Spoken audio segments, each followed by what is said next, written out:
দোয়া কবুলের 5টা শর্ত, এই কথা বলে আজকের আলোচনা শেষ। এই যারা বলেন দোয়া কবুল হয় না, দেখেন নিজেদের সাথে মিলে কিনা।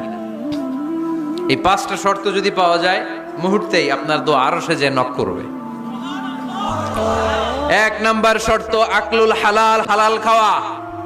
কি খাওয়া? আমরা দুইটাই খাই, হালালও খাই হারামও খাই। বেশি খাই কোনটা? হ্যাঁ, কি খান? আমি কই নাই কিছু, আপনারাই কইছেন। নিজের উত্তরে নিজে ধরা না। হারাম খেলে তো দোয়া কবুল হয় না। লা ইয়াদখুলুল জান্নাতা জাসাদুন গুযিয়া বিল হারাম। ওই দেহ কখনো জান্নাতে যায় না যে দেহ হারাম খেয়ে বর্ধিত হয়েছে। কেন দোয়া কবুল হয় না? মিলিয়ে নেন নিজের জীবনের সাথে, জাস্ট একটু মিলিয়ে নেন।